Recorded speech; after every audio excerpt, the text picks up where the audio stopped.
Selamat malam dan salam Sport Channel Indonesia. Kita sedang berada di acara Skor, di mana berita terbaik olahraga Indonesia akan kita bahas pada malam hari ini, yang berita hangat maupun berita yang tidak hangat atau berita semuanya dari olahraga Indonesia. Bersama saya Eko Widodo dan mantan patit Indonesia dari bola basket, yaitu Hanun Fasha. Selamat malam Hanun, terima kasih atas kehadirannya. Ya, kenapa sih kamu berhenti dari olahraga bola basket?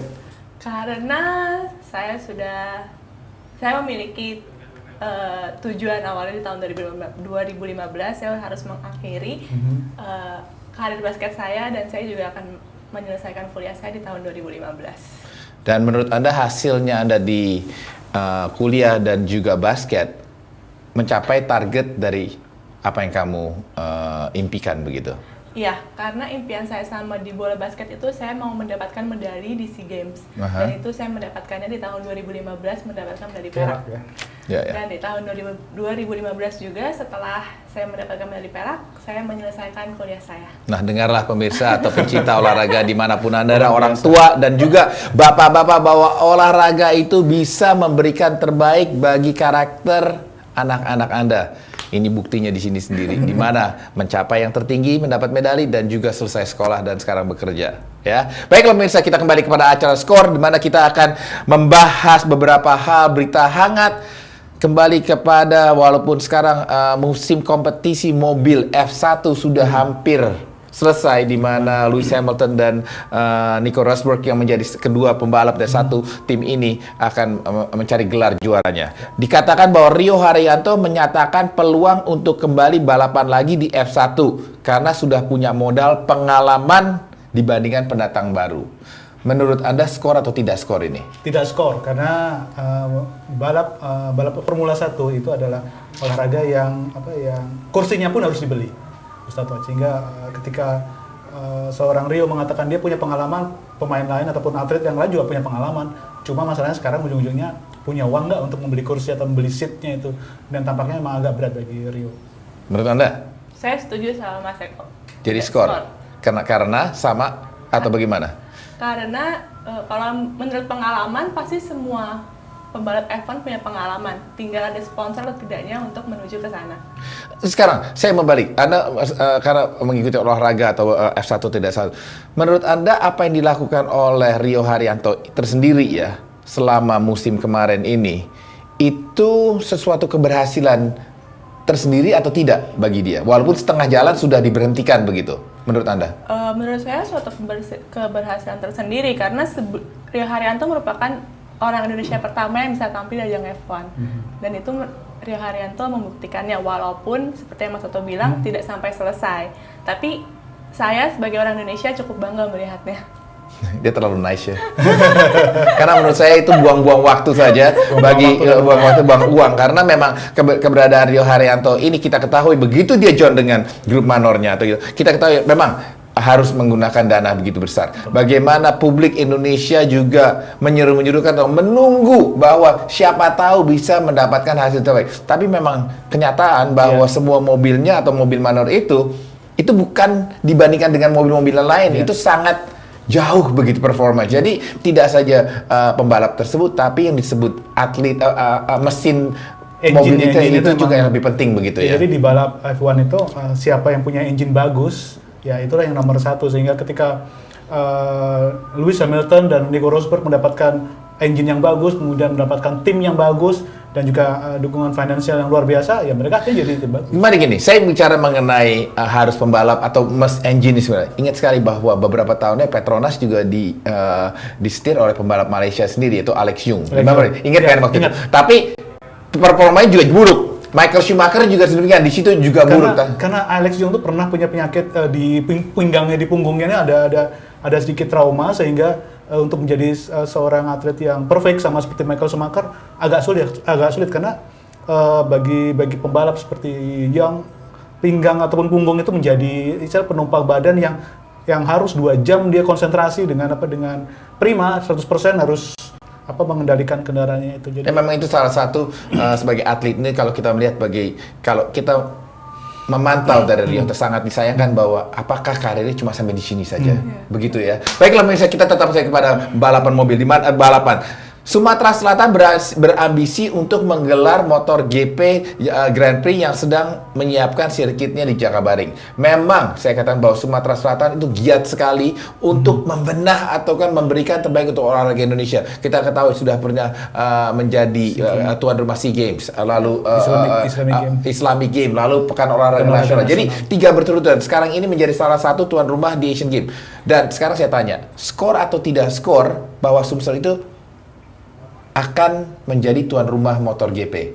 Dari Bung Eko dulu. Iya, kalau tuan rumah memang mereka berambisi sekali, jadi saya katakan skor dan memang harapan itu memang dicerminkan dari pemimpinnya Pak Alex Nurdin. Mereka memang sangat menggambarkan itu dan saya juga sudah beredar luas sebenarnya gambarnya di grup dari wartawan di Menpora yang menunjukkan bahwa gambar sirkuit itu sudah ada.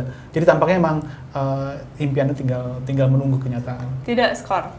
Alasannya? Alasannya karena kita udah ada Sentul. Kenapa kita tak perbaiki aja yang udah ada daripada kita membuat baru? Emang benar sih apa yang dikatakan bahwa memang itu awal-awalnya Sentul itu menjadi salah satu sirkuit tuh diinginkan F1. Ya. Ya, tiba-tiba tahu kenapa bagaimana, akhirnya memang udah pernah motor 500 cc udah pernah di situ. Yang bikin macet. Yang bikin macet itu. Tapi kembali lagi bahwa kita mempunyai gagasan pertama, tapi akhirnya Malaysia, lalu namanya Cina, sekarang Singapura menjadi salah satu tempat mobil F1 terbaik di dunia begitu. Apa katanya memang benar sih. Kenapa mesti dibawa ke sana sedangkan yang di Sentul itu sudah ada. Jadi menurut Anda memang ini tidak baik begitu, mendingan diterusin yang sudah ada aja begitu ya, begitu. Kalau sekarang satu pertanyaan terakhir. Kalau mengatakan bahwa Jakabaring itu butuh ratusan miliar. Pak Alex ini sebagai gubernur tidak memakai uang rakyat, tapi memakai investor utama. Yang maksud investor itu diinjak atau tidak diinjaknya begitu. Silakan. Skor. Karena kalau memang benar ada sponsornya, kenapa tidak? Jadi tidak perlu pakai uang rakyat. Ya bagi saya tidak skor karena bagaimanapun juga saya melihat insting ya kadang-kadang di lapangan bicara bahwa kita nggak pakai uang rakyat tapi buntut-buntutnya nanti juga tadi Mas Toto bilang bisa diinjek juga orang yang semula nggak mau sponsor atau akhirnya setelah dapat injakan itu akhirnya akan ya mau nggak mau akan mensponsor juga dengan kompensasi tentunya mendonasikan dana tersebut begitu ya. Gitu. Ya memang ini kadang-kadang tuh zaman-zaman dahulu memang banyak sekali terjadi seperti itu. Tapi apa kata kadang-kadang memang pejabat itu harus minta bantuan kepada bisnismen atau gitu untuk mendapatkan sesuatu untuk olahraga. Baiklah pemirsa, di mana kita ketahui masih banyak lagi berita-berita skor pada malam hari ini ditemani oleh Hanun Fasha dan juga Eko Widodo. Jangan kemana-mana, tetaplah bersama kami di Sport Channel Indonesia.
Pemirsa, tetap bersama kami di acara Skor di Sport Channel Indonesia bersama Hanun Fasha dan juga Eko Widodo. Saya mau menanyakan kepada kalian berdua, ya. Saya dulu atau Hanum dulu?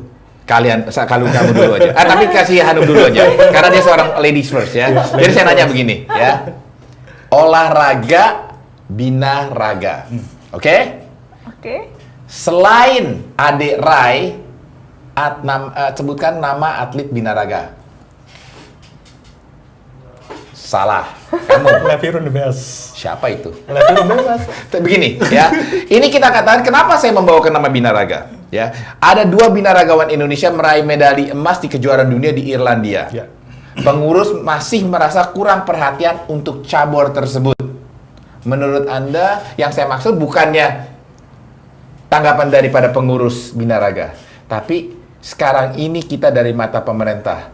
Skor atau tidak skornya, atau enggak iya atau tidak untuk pemerintah memerhatikan olahraga binaraga tersebut. Silahkan. Kalau saya tidak skor, jadi memang tidak kurang perhatian dan memang dalam jalurnya sih binaraga itu karena mereka masih bernaung di PAPSI, jadi mereka sudah punya jalur untuk prestasi. Jadi mereka mereka mengikuti sebenarnya ada beberapa cabang ataupun yang baik di level Asia ataupun level dunia.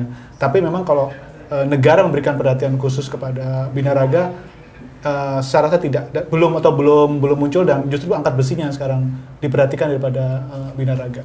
Kalau menurut saya tetap harus diperhatikan. Dengan alasan apa begitu? Karena kita sama-sama bawa nama Indonesia, yang kita bawa cuma satu Indonesia, tetap harus diperhatikan. Oke, sekarang begini. Binaraga itu cabang olahraga dunia tuh ada beberapa kategori atau beberapa pengurusnya. Dikarenakan tuh hitung-hitungnya tuh boleh minum obat ini atau tidak. Ya. Jadi ini menjadi masalah buat saya ya. Karena tadi saya bicara dengan Hadi Wiharja. Dia bilang ke saya, bagaimana ya saya ini membantu untuk lebih banyaknya tuh sponsorship atau enggak orang ke angkat besi. Karena angkat besi menjadi salah satu olahraga yang selalu menyumbangkan medali di Olimpiade. Ya, itu pertanyaan beliau. Nah, sekarang di situ Anda bilang bahwa binaraga itu termasuk di salah satu cabur di angkat besi. Ya, kalau saya bilang skor atau tidak skor, saya tanyakan, apakah binaraga itu menjadi salah satu cabur yang diikut sertakan di Olimpiade atau di Asian Games? Yang maksudnya yang mutlak loh, bukannya sebagai cabang olahraga umpla-umpla, saya bilang begitu. Jadi, nah sekarang saya bilang gini, kenapa saya bilang masih banyak sekali cabang olahraga yang harus diperhatikan. Ya. Salah satu waktu itu juga saya bilang, saya setuju atau tidak buat Anda, cabang olahraga angkat besi putri harus lebih diperhatikan. Skor atau tidak skor? Skor. Saya tanya kembali, benar skor, tapi cari bibitnya bagaimana? Sekarang saya tanya sama kalian semuanya, ya, sorry, maaf. Ini orang tua boleh mendengarkan ini. Anda mempunyai anak putri. Mah, saya mau pulang, saya mau jadi atlet angkat besi. Kamu bilang apa? Enggak. Nah. Jadi saya bicara ini secara ilmiah dan juga secara kekeluargaan. Kalau anak saya bilangnya, Mah, saya pulang, saya mau menjadi atlet badminton. Kamu bilangnya apa? Boleh. Stroke. Atlet renang. Boleh. Atlet basket. Boleh. Angkat besi. Terus satu lagi, binaraga. Inilah kayak saya katakan bahwa orang tuanya saja tidak memberikan yang namanya tuh mikir-mikir begitu. Jadi kalau saya bilang itu, kita lewatkan binaraga ke olahraga lain. Bahwa saat Ritma 12 cabang olahraga harus melakukan training camp di luar negeri karena belum ada sentra latihan dalam negeri yang memenuhi syarat. Skor atau tidak skor mengirim atlet-atletnya 12 cabur tersebut ke luar negeri untuk training. Skor. Why? Karena kalau menurut saya, kita itu latihan di luar negeri tapi tergantung ya mana dulu. Kalau menurut saya, kalau Indonesia mungkin masih, kalau di basket mungkin masih ke Asia, karena kita mencari yang postur badannya masih sama lah, nggak yang kalau ke Amerika mungkin postur badannya jauh lebih gede dan itu malah jadi nggak efektif. Yes. Tapi kalau masih di Asia mungkin masih efektif. Tapi kita nggak tahu juga kalau di di cabang lain itu bagaimana. Tapi kalau memang untuk berlatih tanding dengan atlet lain itu lebih bagus menurut saya. Kalau saya tidak skor karena karena dengan berlatih keluar, ibaratnya kita beli rumah daripada kita kontrak, mendingan bangun rumah atau enggak beli rumah. Walaupun mungkin mungkin agak sulit mencari uang di awalnya, tapi asetnya itu punya kita. Jadi kalau Indonesia berpikir seperti itu, Jadi kalau cabang-cabang itu kita memilih kirimkan aja keluar, itu kita tidak akan pernah punya fasilitas, tidak akan pernah punya aset untuk cabang olahraga itu. Karena sekarang kita bicara dengan bukti dan lainnya. Kita ketahui bahwa sudah pernah namanya sepak bola kita mengirim atlet-atletnya ke Primavera. Hasilnya seperti apa? Tapi ingat juga bagaimana Carolina Marin, atlet bulu tangkis dari Spanyol, 2 tahun berturut-turut di Indonesia, apa yang terjadi dengan dia? 1 juara dunia dan juara Olimpiade. Kembali lagi, attitude dari atlet itu sendiri. Karena begini, ya Hanun, mungkin Anda sudah pernah latihan di luar negeri. Bagaimana kalau kita keluar negeri, yang bawa pop mie berapa box kamu?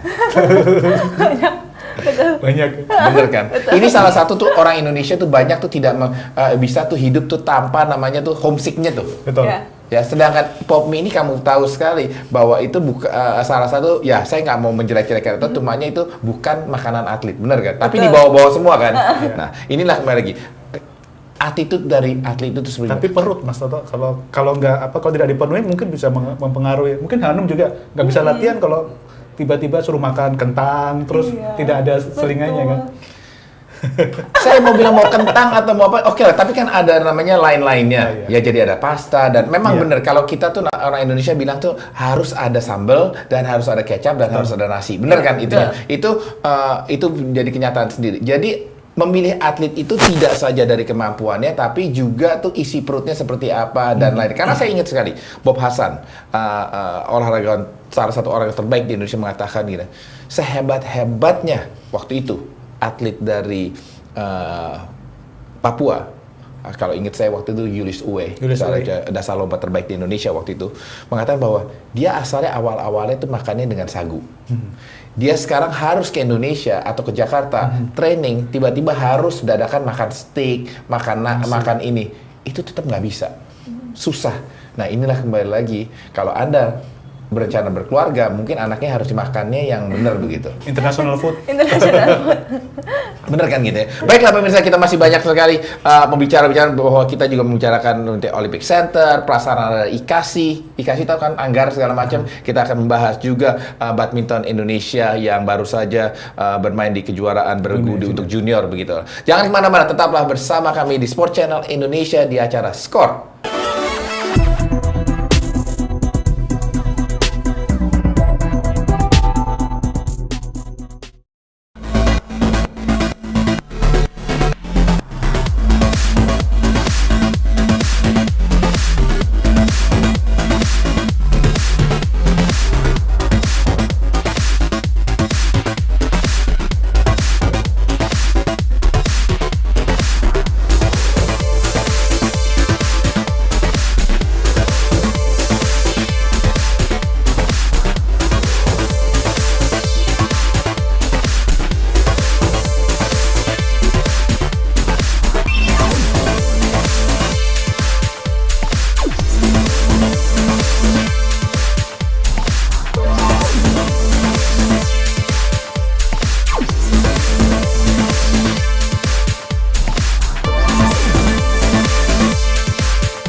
Pemirsa, kembali di acara Skor di Sport Channel Indonesia bersama Hanun Fasha dan juga Eko Widodo.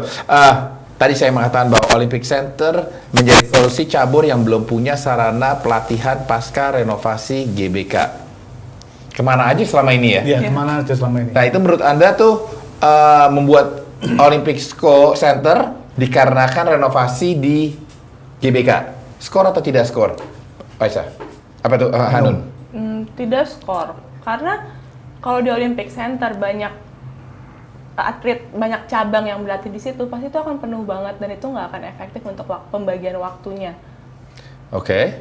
Jadi mungkin iya selama ini kemana aja sarana mereka tuh kemana gitu. Pikiran mereka kemana saja begitu ya. Pada pengurus-pengurus itu kok tiba-tiba ini. Kembali kalau kita mikir itu apa? Kalau Nun, nah, saya tuh mikirnya tuh ini kok proyek lagi sih gitu. Iya. Bener, Bung Eko? Ya, kalau membangun Olympic Center sebenarnya namanya juga mestinya sedikit diubah. Olympic Center itu Olimpik adalah cabang yang berhubungan dengan Olimpik. Mestinya ada cabang-cabang yang renang, kemudian yang ada berhubungan dengan induk atau core olahraga Olimpik, renang, kemudian atletik dan gimnastik. Yeah. Jadi dengan adanya 3 itu baru dikatakan itu sebagai Olympic Center. Jadi kalau yang saya dengar cabang-cabang yang memang lagi istilahnya dipindahkan dari Gelora ini karena renovasi, itu seperti angkat besi, itu pun juga mempertanyakan karena peralatan dan juga mereka sudah terbiasa dengan pintu kuning kalau nggak salah di sana, dan mereka sekarang mesti mengubah itu semua, jadi rasanya tidak terlalu mudah walaupun sebenarnya bisa. Ya, ini sesuatu yang baru wacana, dan juga ini saya takut ini selalu saya mengatakan bahwa kok dadakan-dadakan itu tanpa rencana itu merupakan proyek gagasan hanya takutnya gagasan sesaat saja, dan juga oleh kelompok-kelompok tersebut begitu ya. Jadi kalau dibilangnya renovasi untuk punya sarana Olympic Center, ya coba ada dipikirkan kita bahwa atletik, renang dan juga senam itu harus menjadi sarana yang nomor satunya begitu gitu. Jadi yang lain-lain jangan diperlukan. Sekarang kita mengenai bahwa namanya Anggar ini menggumel-gumel bahwa mereka cabur ini menginginkan disebut tuh pelatih asing di Olympic Center. Ya, sekarang saya kembali itu, Indonesia itu butuh nggak sih pelatih asing? Indonesia butuh apa enggak pelatih asing? Ini saya bicara bukan cuma Anggar aja, tapi sekarang ada atlet basket, apa perlu sih pelatih asing begitu? Perlu nggak perlu? Perlu nggak perlu? Perlu nggak perlu? Silahkan. Perlunya kenapa? Nggak perlunya dulu, kenapa nggak perlu? Nggak perlunya, kita masih banyak pelatih Indonesia yang bagus yang bisa kita pakai. Kenapa kita harus pakai pelatih asing? Oke. Tapi perlunya mungkin pelatih asing punya wawasan yang lebih dibanding pelatih Indonesia. Tapi tergantung pemainnya juga, gimana bisa menerima pelatih asing, bisa diterima sama pemainnya apa enggak. Karena pasti pelatih asing punya cara berlatih yang beda sama pelatih Indonesia, sedangkan yang mereka latih pemain Indonesia gitu. Jadi Anda katakan bahwa pemain Indonesia kalau dilatih pelatih orang Indonesia bisa manja begitu kan? Bisa jadi. Iya. Kalau sama pelatih asing nggak mungkin terjadi begitu. Iya. Dan Mr. Kim itu bukan pelatih asing loh. Karena dia udah lama begitu di Indonesia kan. Menurut Anda sendiri butuh nggak sih pelatih asingnya gitu ya? Perlu, karena perlu kita lihat kalau tadi dalam konteks bola basket. Kalau bola basket pelatih lokal pun sekarang sudah mampu. Tapi kalau cabang Anggar itu kan ditemukan di Perancis, kemudian Rusia, negara yang lebih terkenal sebagai Anggar, itu mereka justru waktu itu mengimpor pelatih dari Perancis 4 tahun, diajarkan di sekolah untuk pelatih Anggar, dan Rusia menjadi salah satu negara yang kuat dalam pertandingan Anggar. Sehingga ketika Indonesia perlu mendatangkan pelatih asing, ya dilihat dulu route-nya tuh di mana. Kalau Anggar, ya ambil pelatih dari Perancis yang memang punya tradisi bermain Anggar, atau senam ambil di Rumania, atau angkat besi atau tinju misalnya ambil di Kuba. Tapi memang memang itu juga pilihan, tapi juga sekali lagi bukan project juga sih, karena mendatangkan pelatih asing itu juga sekarang menurut saya apa Indonesia butuh pelatih asing tentu saja. Tapi saya harus tekankan, pelatih asing itu datang ke Indonesia harus paham yang disebut tuh culture Indonesia. Bukannya tuh memanjakan pemain seperti Hanun. No, enggak, bukan ya. Tapi ini bagaimana tuh menerima tuh atletnya seperti apa. Dan juga kalau tinggal di Jakarta, trafficnya seperti apa. Dan juga hari Jumat itu nggak bisa latihan, mungkin ada yang mesti itu. Kalau misalnya hari Lebaran atau Ramadan itu mesti harus tenggang rasanya, latihannya sedemikian. Jadi itu harus mengerti culture-nya Indonesia seperti apa. Itu menurut saya toleransinya begitu. Pertanyaan terakhir. Tim bola basket putri bisa menang perak atau tidak di Kuala Lumpur? Jangan mikir karena takut nanti diomelin begitu. Hah? Harus bisa. No, harus bisa tuh artinya tuh harus ada yang disebut tuh dasar-dasarnya dan mesti diterangkan bisa tuh. Karena kamu nggak ada kan? Bisa. Kenapa? Karena masih banyak pemain SEA Games yang kemarin, masih banyak yang bermain untuk SEA Games berikutnya, dan pasti junior-juniornya juga lebih bagus dan pasti bisa lah Om dapat medali perak di Kuala Lumpur. Nah, kita taruhan sekarang ya. Kok jangan dong dia bilang. Bung Eko, saya tidak mau menanyakan karena pertanyaan Anda pasti juga sama dengan Hanun dan tidak perlu dijawab lagi.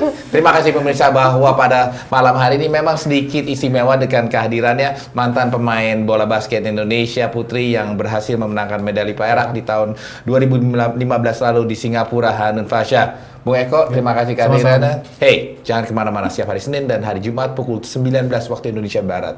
Selalu di Sport Channel Indonesia di acara Skor. Terima kasih, selamat malam, sampai jumpa, dan salam Sport Channel Indonesia.